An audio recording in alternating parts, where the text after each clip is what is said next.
Bem-vindo a todos e a todas ao nosso painel sobre Health Equity, trazendo equidade na atenção à saúde.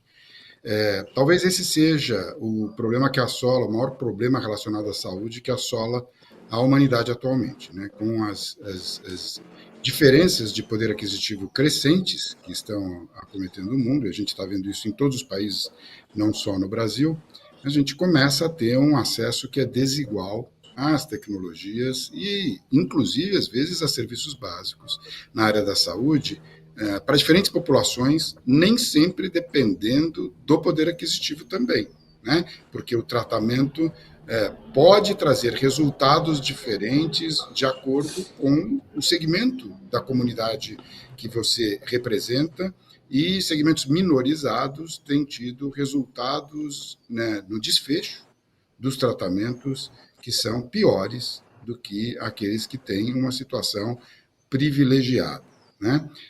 Eu tenho aqui no painel comigo pessoas que têm uma grande experiência no setor público e no setor privado, e que vão representar aqui os diferentes aspectos, nas suas falas iniciais, da equidade em relação ao acesso à saúde no Brasil, e eu tenho uma certa expectativa que tragam um painel aí, uma visão mundial, porque a gente sabe que isto não é uma particularidade dos sistemas de saúde privado e público brasileiros.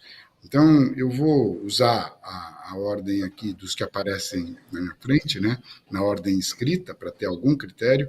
Vou pedir para o Henrique Neves se apresentar primeiro. Nós vamos ter 1 hora de painel.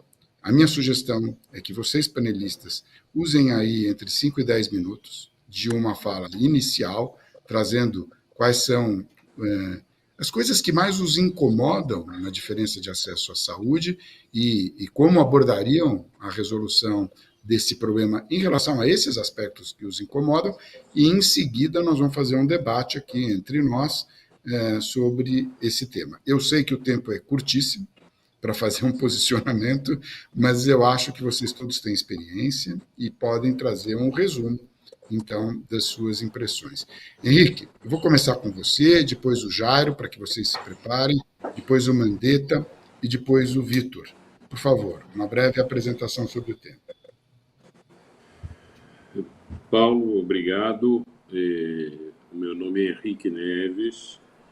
Eu sou formado em Direito pela Pontifícia Universidade Católica do Rio, mas fiz uma carreira de gestão ao longo da minha vida, né? Eu trabalhei em empresas de petróleo, de telecomunicações, de aviação, e entrei no Einstein em 2006. Portanto, eu tenho 17 anos na área de saúde, né? Portanto, tenho sido um observador privilegiado do que aconteceu no Brasil ao longo deste período, né? O Einstein tem uma configuração curiosa hoje, porque ele tem atividades praticamente iguais em termos de volume na área pública e na área privada, né? O Einstein tem 2 hospitais privados, 3 públicos, tem redes ambulatoriais privadas e públicas, cada uma delas com 20 e poucas unidades, tem complementos às unidades ambulatoriais de atividades de centros de atenção psicossocial, tem residências terapêuticas, então tem um complexo bastante diversificado de atividade no SUS, que curiosamente a gente vem replicando na área privada também. A gente tem criado unidades de atenção primária e vamos inaugurar uma unidade de saúde mental proximamente, né? O contato com a área pública começa com atenção básica por volta de 2002. O Einstein acaba, durante o governo da Marta, em São Paulo, assumindo 2 distritos de saúde, que são Campo Limpo e Vila Andrade. Em 2008, assume o hospital, que é o Hospital Municipal Moisés Deutsch. Em 2015, assume o 2º hospital, que é o Hospital de Vila Santa Catarina, que hoje é um hospital basicamente oncológico. E o ano passado assumiu o hospital em Aparecida de Goiânia, que é o hospital municipal local, né? Então, é um complexo interessante dessas atividades. E sempre houve uma clara diferença, né? Na parte privada, os recursos eram gerados, existiam, né? Para manter e desenvolver as operações, enquanto que na área pública, essencialmente, uma vez recebido o ativo, houve sempre um fluxo financeiro constante, contínuo, né? Não podemos reclamar em nenhum momento do poder público nesses fluxos financeiros, mas sempre houve restrições de investimento nessas unidades, né? E as unidades, então, caíam abaixo do que a gente achava que eram os padrões de razoabilidade, né?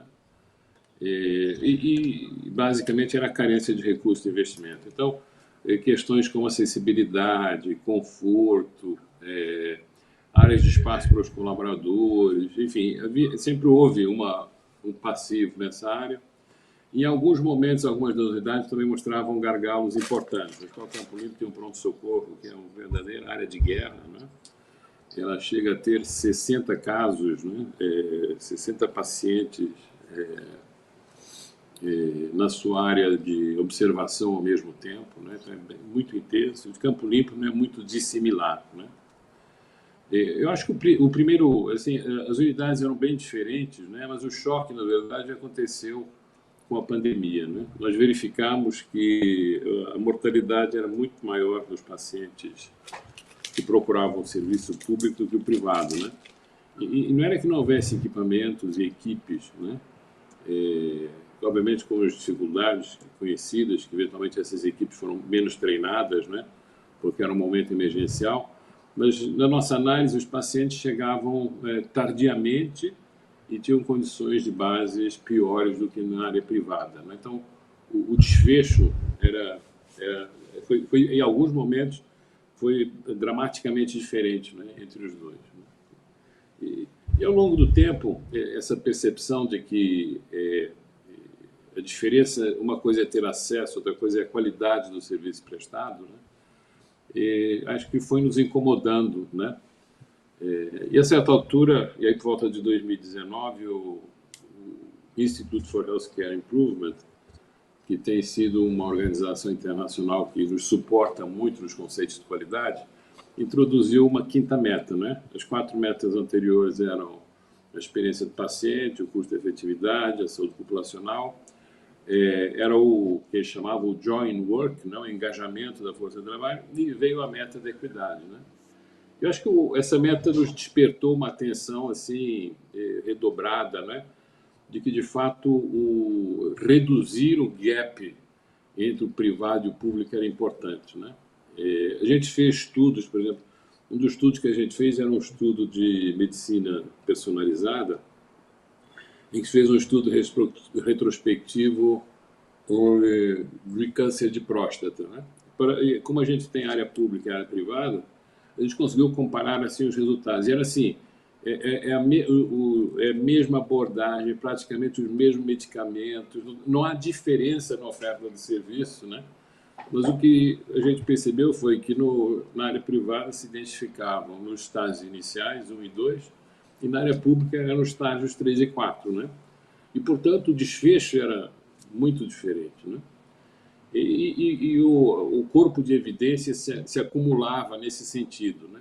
De que não era apenas um problema, e a gente acha que nós que estamos operadores de prestação de serviço, a gente foca na prestação de serviços, né? Na verdade, os determinantes sociais da saúde são muito diferentes, né? A gente sabe que dentro de São Paulo existem gaps, né, entre bairros, né? E um deles é Campo Limpo e Vila Andrade, comparado com Pinheiros, tem um gap de 20 anos em termos de expectativa de vida, né? Então, isso mudou, tem influenciado muito o nosso pensamento, né? A gente tem feito investimentos com recursos do Einstein na melhoria das unidades, melhorias no sentido de aumentar a capacidade, de aumentar vamos dizer, o conforto, não só dos colaboradores, como das pessoas nessas unidades. Buscamos a certificação, a acreditação dessas unidades pela ONU, né? toda a rede, na verdade, a ideia acreditada pela ONU, e a gente vai esbarrando nos problemas, né? É que muitas delas não têm sequer a licença de operação, né? Existem atividades precursoras, né, que são necessárias regularizar para que esses ativos públicos sejam colocados em ordem. Esse trabalho vem sendo feito, né? E eu acho que, assim, conceitualmente, a nosso ver, as diferenças de qualidade do cuidado têm que ser necessariamente minimizadas, né? É evidente que a disponibilidade de recursos pode fazer com que haja relações de enfermagem por leito diferentes, pode ser que hajam tecnologias disponíveis num e não existam outros, né? Mas enquanto que isso aqui for na margem, não for, vamos dizer, no core do cuidado, né? Eu acho que é mais tolerável, né, do que aceitar esses gaps de diferença, né? Então, muito do nosso esforço tem sido nesse sentido, né? De procurar dar uma experiência do ponto de vista de qualidade do cuidado, né? Mas a qualidade intrínseca que ela seja não muito dissimilar do que a gente dá na área privada, né? Mas confesso que, ultimamente, olhando com mais profundidade para esse assunto, eu acho que a equidade não é apenas uma questão da prestação de serviços, né? São de condições mais amplas que determinam a saúde dos indivíduos, né? E, portanto, a gente tem também que deslocar o nosso olhar para esse campo, né? Então, Paulo, assim, só a título de introdução, essa é a minha visão do tema, né? E reconhecendo a sua complexidade, né? Mas a necessidade que as nossas sociedades têm de enfrentar e de tratar dele, né? Henrique, super obrigado. Eu acho que você foi sucinto e trouxe um aspecto que a gente, antes do início do painel, estava discutindo aqui, que são os indicadores sociais de saúde, né? O que isso condiciona o desfecho, né? E que não é só a qualidade, acesso à tecnologia, a qualidade da prestação de serviços. Eu queria só lembrar que, além disso, a Einstein atua, como outros hospitais, no PROAD, né? Que o Mandetta soube valorizar quando era ministro, o Programa de Apoio ao Desenvolvimento Institucional do SUS, compartilhando também a experiência que desenvolveu e que tem ao longo de décadas aí no aperfeiçoamento com o IHI, até antes do IHI, né? Com as agências certificadoras, o Einstein foi o primeiro hospital do Brasil certificado internacionalmente. Então, queria chamar a atenção para o fato de que existe uma enorme preocupação de que a gente participe mais do sistema privado, filantrópico e não só filantrópico, dos atendimentos do sistema público. Já faz isso, né, na alta complexidade, mas é importante que um dos aspectos da equidade, que é a qualidade dos serviços prestados, o Henrique trouxe bem que não é o único, que ele seja o mais equânime possível. Vamos passar para o Jair, um oncohematologista aqui, que com certeza tem muito a nos ensinar da sua prática diária e da sua vivência, né? Não só médica. Vamos lá, Jairo, por favor. E Henrique, obrigado por ter ficado nos seus 10 minutos. Muito obrigado. Vamos lá. O Chap me conhece bem, porque por um momento na vida fui convidado para ir para o Sírio, e o Einstein conseguiu reverter a situação e até por minha situação de família lá no Einstein, eu acabei voltando pro Einstein e não ficando no Sírio. Desculpa, 20 anos depois. Seguinte, eu sou baiano, nasci no Recôncavo Baiano, onde a Bahia é mais Bahia, na região fumageira do Recôncavo Baiano, minha família é toda de fumageiros. É bem interessante porque boa parte da minha família era muito negra e muito rica, e a minha mãe era filha de uma fumageira também. Minha avó tinha uma pequena fábrica de charuto para vagabundo, para abastecer o mercado local. A família do meu pai trabalhava com exportação de fumo para o Oriente Médio, para o norte da África. Mas nós éramos pobres, né? Esse núcleo familiar Do meu pai e minha mãe, nós éramos pobres. Então, quando se fala da nível socioeconômico-cultural, eu não posso juntar, né? O econômico estava bem fora do sociocultural. Por conta da minha família, eu tive uma educação primorosa, isso era super importante, e com o apoio de toda a família, eu tive uma boa educação, consegui fazer Federal da Bahia, passei na residência na USP, fiz hematologia e, em sequência, um ano de transplante de medula no HC da USP. Acabei a residência, o CPO, o Centro Paulista de Oncologia, que na época é uma clínica de oncologia que na época todos os oncologistas, inclusive o chefe da oncologia do Einstein, era um dos sócios do CPO. Então eu acabei assistente dessa clínica, mas ficando sentado no Einstein, né? Eu era o cara que ficava lá. Por 2 anos fiquei nessa posição, juntei dinheiro, fui para Seattle, fiz mais quase 2 anos de transplante de medula e voltei. E aí eu posso dizer a vocês que durante 27 anos da minha vida eu fui um menino mimado. Eu trabalhei no Einstein e eu tinha acesso a tudo, né? E a gente falando em termos de hematologia maligna, na época não existiam medicamentos mais caros, a não ser aqueles para doenças ultra raras, do que os medicamentos para hematologia maligna. E se não os medicamentos, o tratamento. Um paciente com leucemia aguda ficava 60 dias de cara no hospital.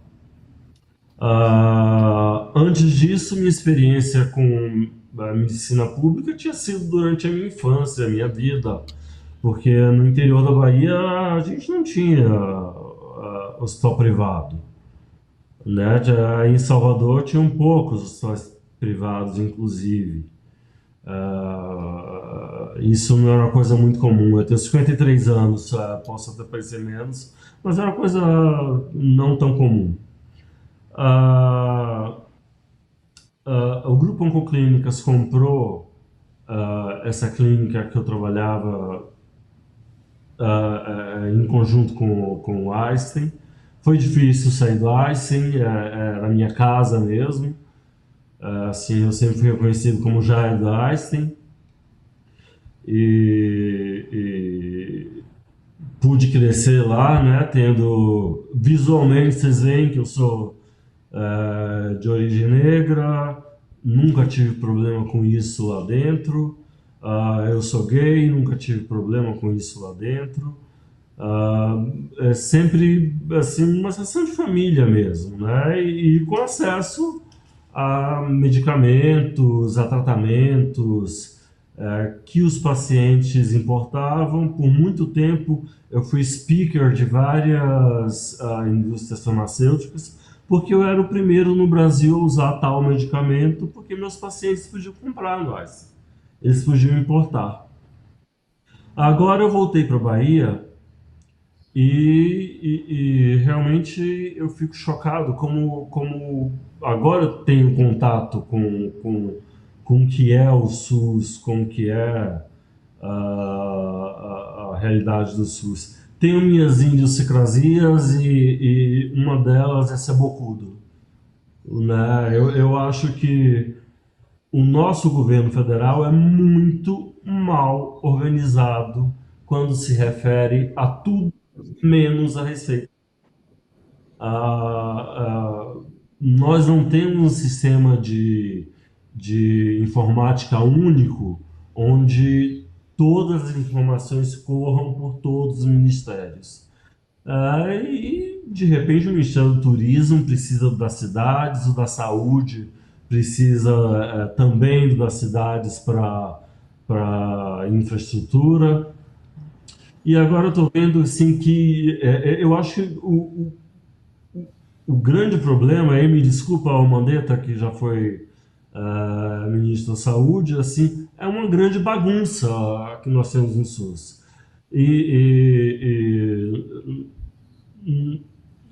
Eu não sei se nós procuramos oferecer aos nossos pacientes o melhor. Nós temos aí, por exemplo, um medicamento mieloma múltiplo que demorou horrores para ser aprovado, foi e agora custa R$ 20.000 no Brasil. Se a gente importasse da Índia, custaria R$ 500. É um medicamento que se usa por 3 anos no tratamento do mieloma. Então, isso é só um exemplo de situações que ocorrem e de soluções mais simples que poderiam ser dadas para esses pacientes. Eu fico horrorizado porque nós fingimos que tratamos pacientes, que o que nós utilizamos nós sabemos que não resolve, não resolve. Em poucos casos, como em linfoma de Glenn-Cellulose, por exemplo, a quimioterapia é a mesma dos anos 70, de quando eu nasci, por acaso. O paper da publicação desse tratamento é do ano que eu nasci. E só se acrescentou a isso rituximab por 6 meses, e aí se consegue tratar bem. Então, nós temos doenças que sim, doenças que não. E outra questão é que o custo do tratamento, pelo menos dos meus pacientes oncomatológicos e no transplante de medula, está ficando impossível, né? Não há governo que sustente isso. Não há governo que, seguindo a nossa lei que saúde e direito de todos, que sustente o preço que se cobra pelos medicamentos. Eu lembro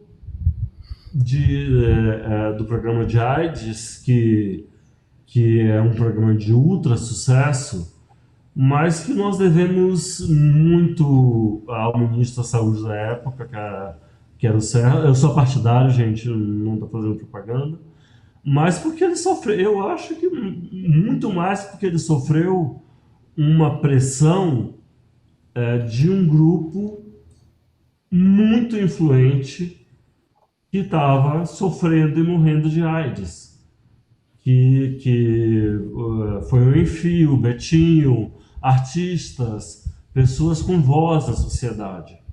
Se fosse uma doença como anemia falciforme, que é de pobre, preto, mais comum na Bahia do que em qualquer outro lugar do Brasil, e somente esse ano nós tivemos um centro de anemia falciforme aberto aqui na Bahia. Então eu Jairo, queria chamar a atenção. o Jairo fez aqui algumas observações mais no terreno da incorporação de tecnologias e de a capacidade que a gente teria ou não de incorporar tecnologias necessárias a um custo menor do que a gente está incorporando quando você faz a comparação, comprar da Índia e comprar de outro lugar.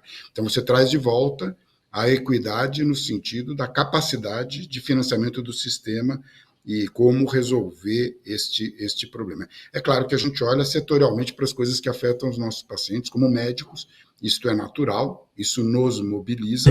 Você, como oncohematologista, é a voz ativa pelos seus pacientes que precisam de um tratamento adequado na oncohematologia, e isto é natural. Mas eu queria passar para o Mandetta, e eu vou me permitir meio interromper para a gente usar o nosso tempo o melhor possível, porque ele viveu o problema do ponto de vista do gestor, que aqui a gente às vezes critica, sem conhecer todas as nuances das decisões que têm que ser tomadas por esse gestor.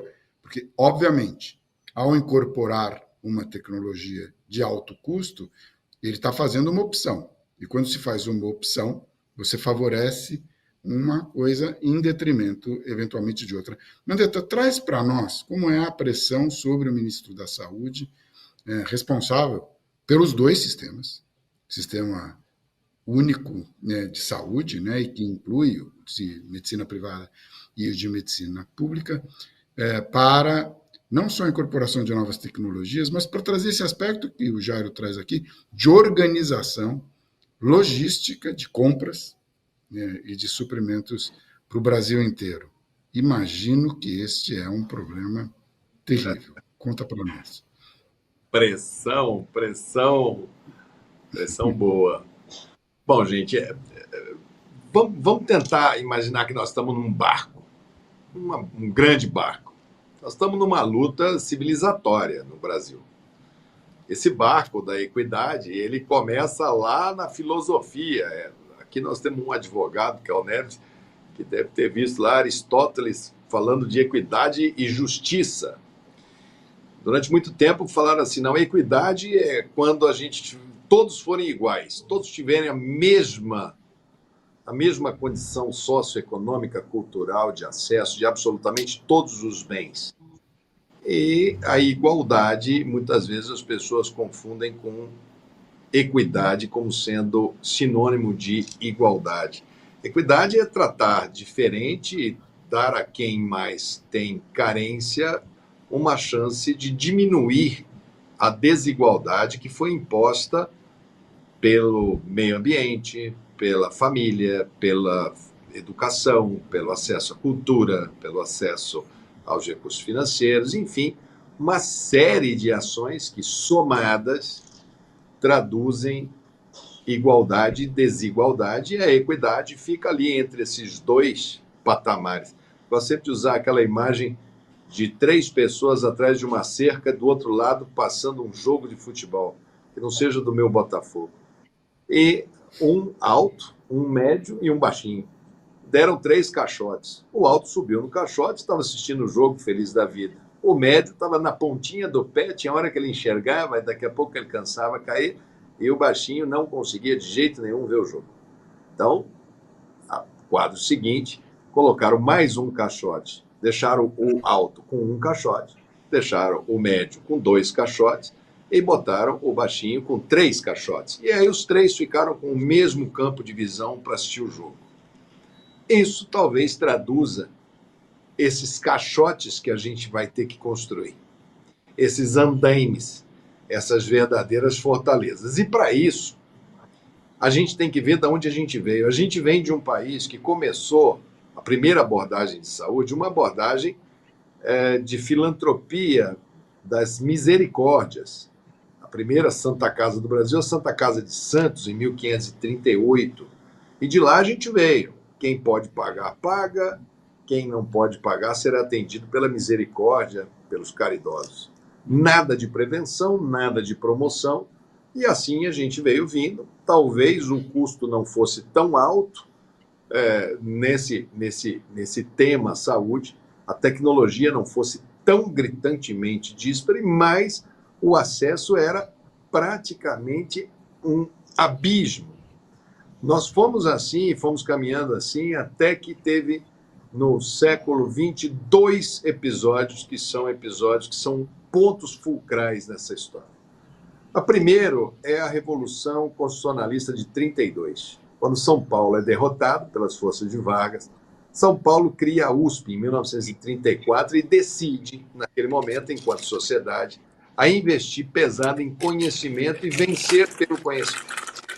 A USP ela passa a ser uma coluna vertebral de um Estado que se desenvolve numa velocidade muito acentuada, formando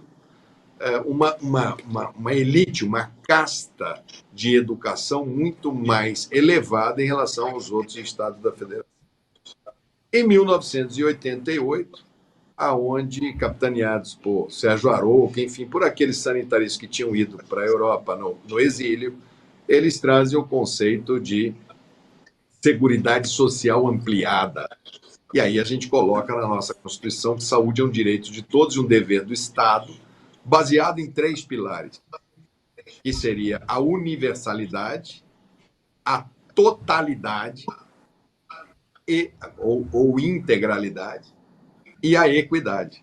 Os 2 primeiros pilares, a universalidade e a integralidade, foram rapidamente traduzidos pelo brasileiro. Ué, universalidade é todo mundo, todos nós temos direito. Integralidade, todos nós temos direito a tudo. E equidade? Bom, esse daí deixa de lado, porque esse é confuso pra caramba. Quando eu precisar, eu vou no judiciário e pego os dois primeiros e falo para o juiz que a Constituição garante a totalidade, garante a integralidade, eu tenho direito à vida, está resolvido. E com essa barca, com esse formato, a gente iniciou a construção do maior programa civilizatório do planeta, que é o Sistema Único de Saúde. Não há nenhum paralelo. Eu fui a Osaka, no Japão, na reunião do G20, com os 20 economias mais ricas do mundo, na companhia do ministro da Economia na época, porque o desafio da ONU não é dar acesso, mas é dar, pelo menos, oferecer universal para todos os seres humanos na Terra, que eles possam ter acesso. Se vai ser privado, se vai ser público, se vai ser financiado, outra discussão, mas pelo menos ter o acesso. Então, o SUS é um case mundial, fora do Brasil, absurdamente elogiado e aplaudido. O episódio da AIDS é reconhecido mundialmente. A África do Sul, que não fez a mesma política, convive hoje com dramas altíssimos. Eu tive o prazer de receber o certificado da cidade de São Paulo, sendo a primeira metrópole a interromper a transmissão vertical mãe-filho da transmissão do HIV, e isso denota um exército de pessoas na rua, na Cracolândia, na abordagem da gestante lá da comunidade mais carente, entrar com a medicação, fazer medicação sob observação direta.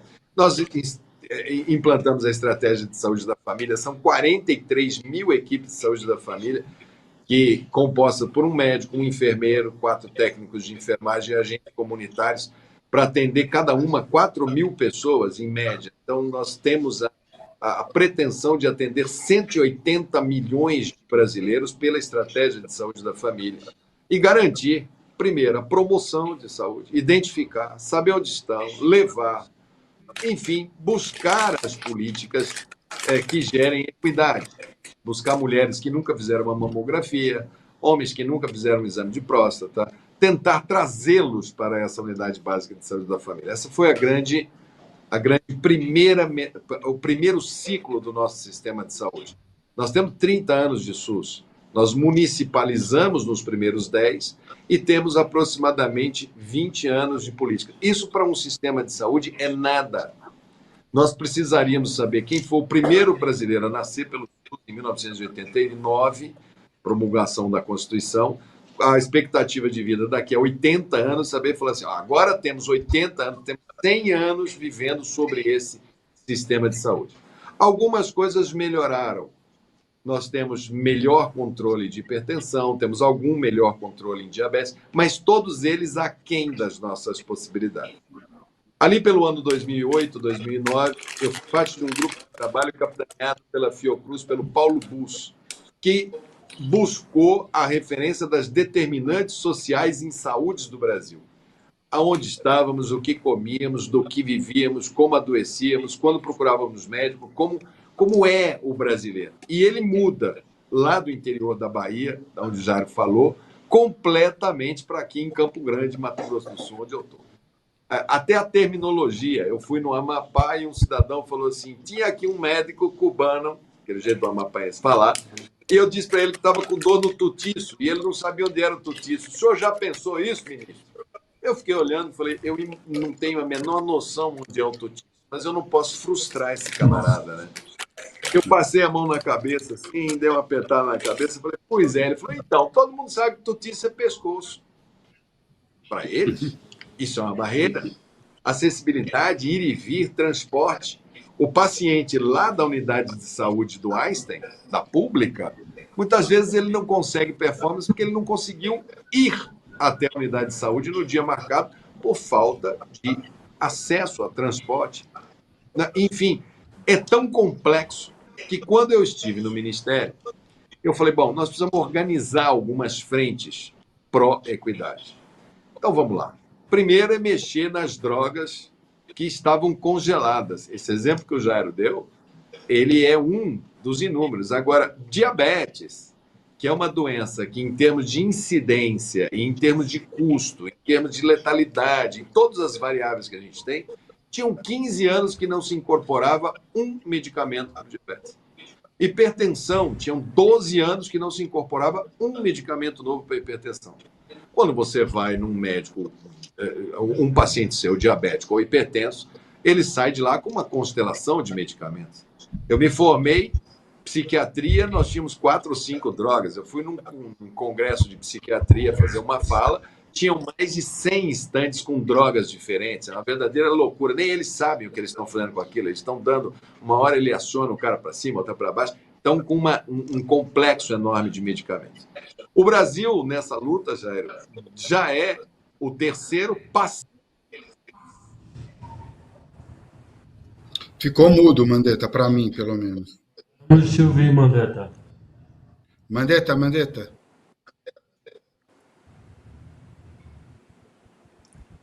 Oi, Paulo. Agora voltou. Nós não estávamos te escutando. Voltou? Você Eu falou estava Brasil. dizendo que o Brasil já era o terceiro e nós já estamos indo para ser o segundo maior comprador de medicamentos do mundo, é o nosso país. Porque ele é completamente aberto. Tudo que se abre no mundo, fora do Brasil, o cara olha e fala assim, vamos lançar no Brasil, vamos pôr no Brasil. Por quê? Porque nós somos completamente abertos. Nós não temos uma agência que faça a análise de quais são os interesses nacionais. Aqui você entra, você pede o registro, se a Anvisa não analisar até 6 meses, qualquer juiz de primeira instância começa por via judicial. E nesse 2010, 2020, as pesquisadoras encontraram a técnica do CRISPR, que é a base da terapia gênica. E a terapia gênica estreou com o seu primeiro medicamento, o Zolgensma, por $1.800.000. Eu fui na discussão em Genebra sobre o preço disso daí. E a Novartis respondeu que era para nós fazermos a conta quanto custa um paciente com atrofia medular espinhal, com expectativa de vida de 15 a 20 anos, com tantas internações em UTI, com tanto uso de home care, com a parada de trabalho da mãe, com isso, que vocês iam ver que era barato. Então, houve uma discussão de que ele não estava precificando a droga, ele estava precificando a vida. E essa discussão começou a impactar se ele seria concedido patente para ele ou não, já que a terapia gênica poderia ser interpretada como uma técnica operatória, que não cabe patente. E isso atrasou um pouco. Superado isso, a indústria se impôs, cabe patente sim. Lançaram o segundo medicamento, que é o tratamento da hemofilia. Você vai fazer o teste lá do pezinho, é hemofílico, toma uma injeção, altera o gene da hemofilia, acabou a hemofilia. E assim sucessivamente, mas por preços absurdos. O século XXI vai ser fantástico de se viver. Nós vamos viver mais. Mas está chegando a um preço absurdamente elevado, mesmo para países de primeiro mundo. Ontem ou anteontem caiu o primeiro-ministro de Portugal, o Costa, depois de 8 anos, por causa de um escândalo de corrupção. Entre os de corrupção está tráfico de influência para a compra do medicamento Zolgensma para 2 crianças brasileiras que mudaram para Portugal, por cobertura de sistema. Nós devemos ter, em breve, solução para Alzheimer. Imagina o custo que ela vai entrar. Você vai fazer um mapeamento genético, já sabemos o gene, e você recebeu o diagnóstico de você tem o gene para Alzheimer. Faz o tratamento genético, a terapia gênica, para eliminar esse gene ou não? Já estamos com quase 60% dos câncer mama. Quando a Angelina Jolie tirou as 2 mamas, os ovários, porque tinha o gene da tia na família dela, agora vai se propor a terapia gênica. Então, o câncer de mama vai ter uma abordagem totalmente diferente. Então, a gente vem com tanta coisa para enfrentar, do ponto de vista de equidade. Só para eu concluir, Paulo, porque eu sei que o meu tempo já deve estar esgotando, que você está certo, Jairo, quando a gente fala de acesso à informação de qualidade, planejamento de qualidade, execução orçamentária de qualidade. Agora, sem investimento em educação, em saneamento básico, em moradia, em dignidade, em cultura, numa série de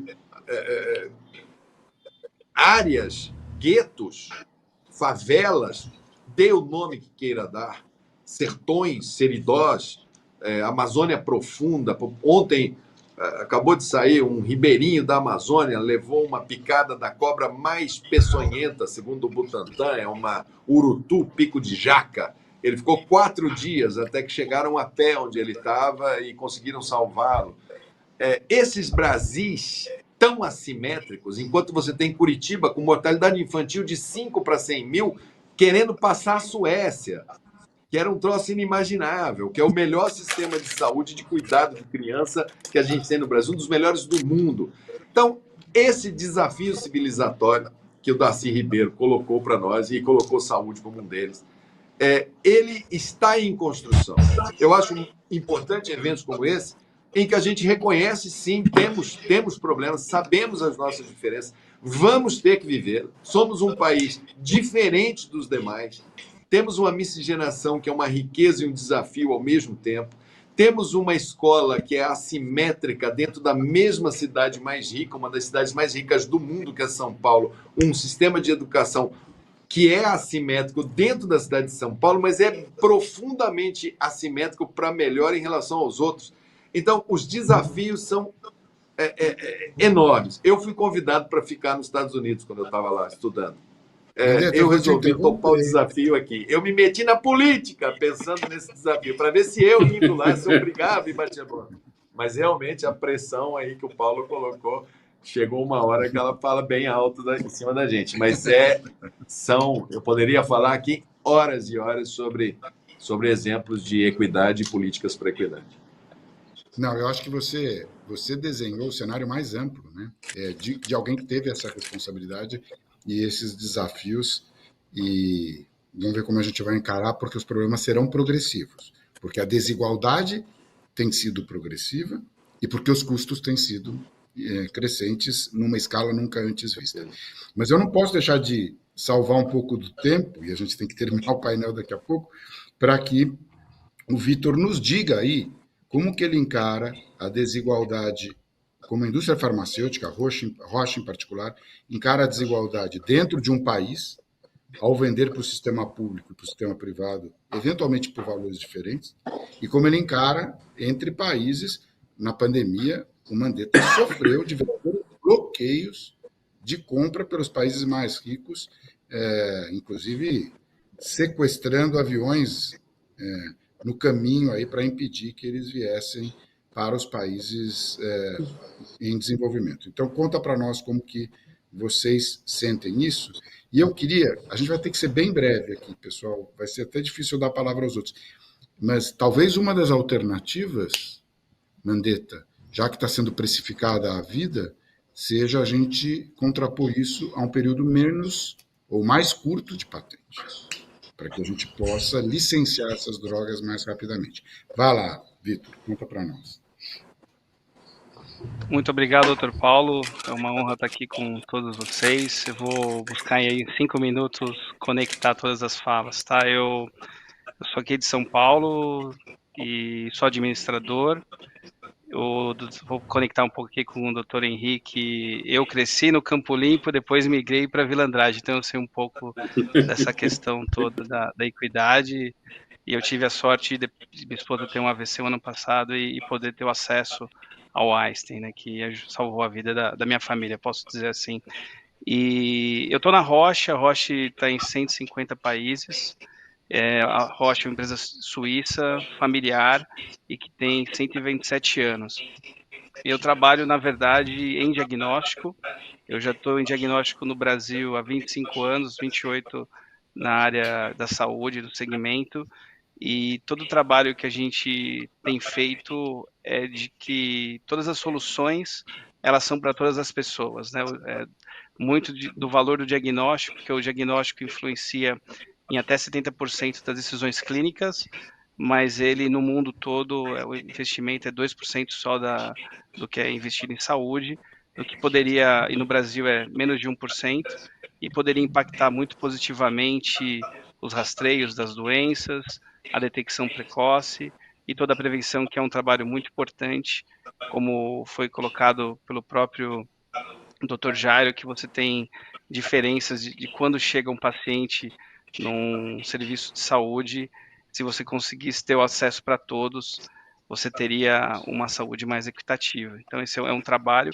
Eu estou de mudança agora para a África, estou migrando para para Nairobi, para o Quênia, e lá vou estar cuidando de 54 países e 1,4 bilhão de pessoas, e trazendo das experiências positivas também que você falou da própria pandemia, no momento que o ministro Mandetta estava cuidando do ministério.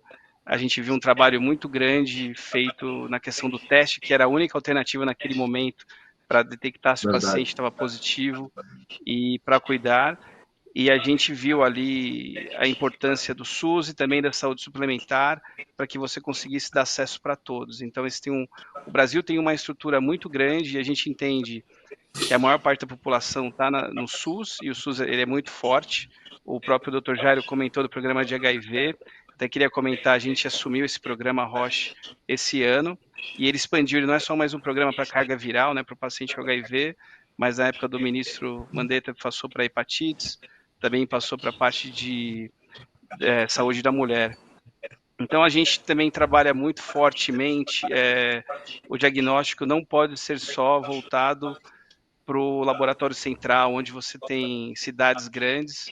Um desafio que a gente tem no Brasil, que o ministro ressaltou bastante, é que você tem regiões remotas, então a parte de point of care, de beira ali do paciente, vai ser muito importante, e esse é um trabalho que vou trazer muito da experiência do Brasil para os países da África, né? A África hoje tem grandes programas, mas muitos deles recebem fundos aí dos Estados Unidos, da Fundação Clinton.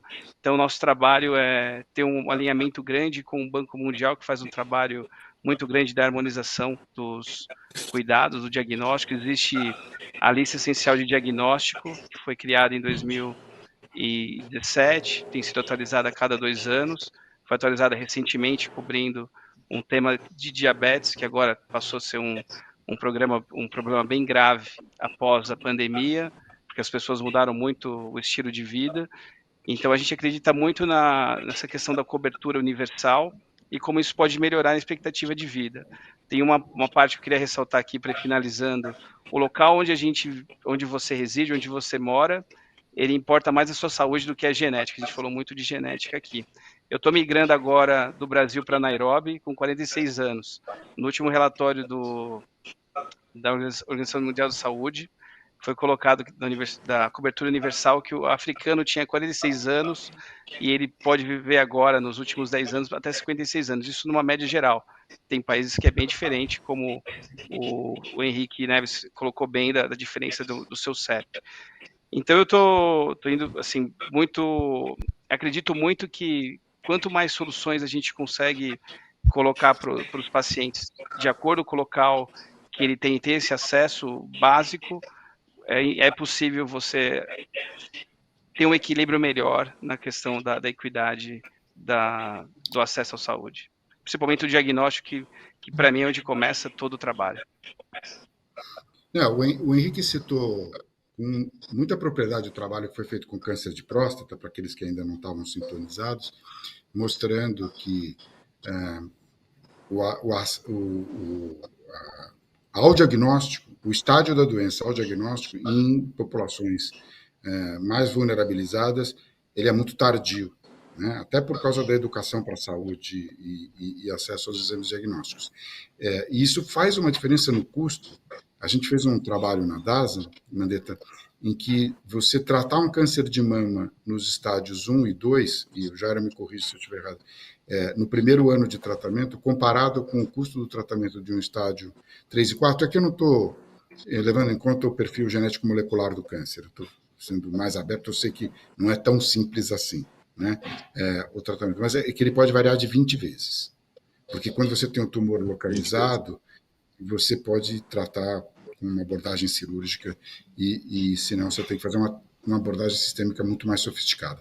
Mas, então, talvez um dos problemas para resolver a equidade fosse a gente usar de uma forma, como disse o Vitor aqui, o diagnóstico de forma mais precisa e mais ampla, para que a gente não tivesse que comemorar o resgate de doenças extremamente avançadas e a gente pudesse comemorar, na verdade, o diagnóstico precoce e a prevenção de uma doença extremamente complexa, né?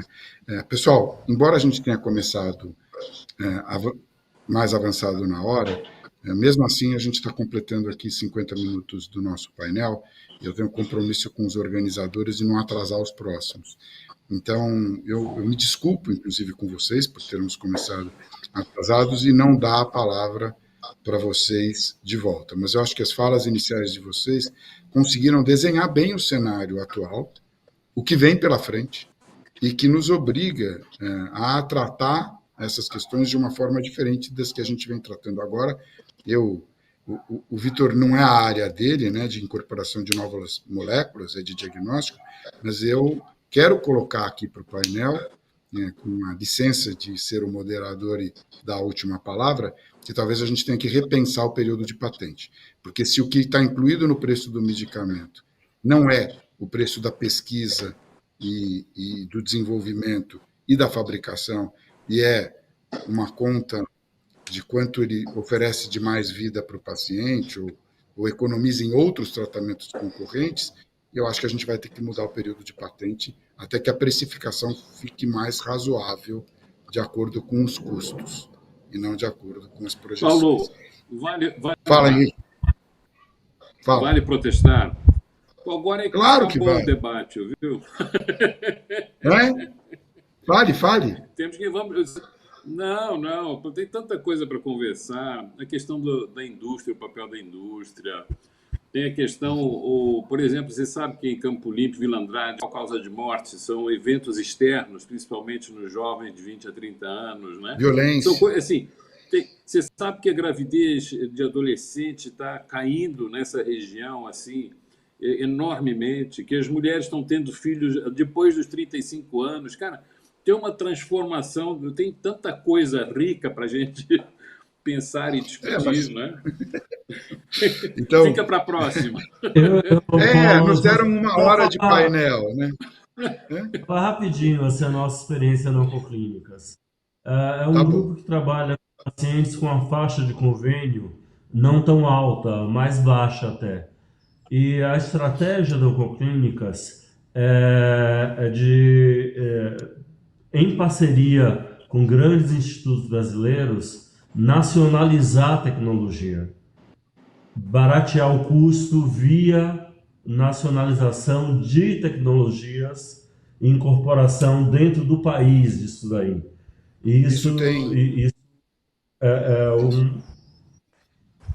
O Mário Moreira falou bastante sobre isso, né? É uma visão um pouco antiglobalista, no sentido de que você traz da onde é mais barato e tenta fazer mais barato aqui, através do desenvolvimento do complexo econômico industrial da saúde. A Mandetta conhece bem essa colocação. Eu acho que tem algumas coisas, sim, que é verdade, nós vamos ter que fazer isso, até por causa de segurança, no enfrentamento de pandemias, e tem um componente dessa visão antiglobalista, eu preciso terminar, pessoal, mas que diz que se você fabricar localmente, como o dinheiro circula localmente, esse é um dos componentes da equidade. Oi. Você falou de... Está cortando para mim. Quem que falou? Bom, pessoal, eu não consegui ouvir a intervenção que aconteceu aqui. Eu realmente preciso terminar. Era 12h40 que a gente tinha que terminar. Vou te dizer que o ministro, o secretário de Saúde...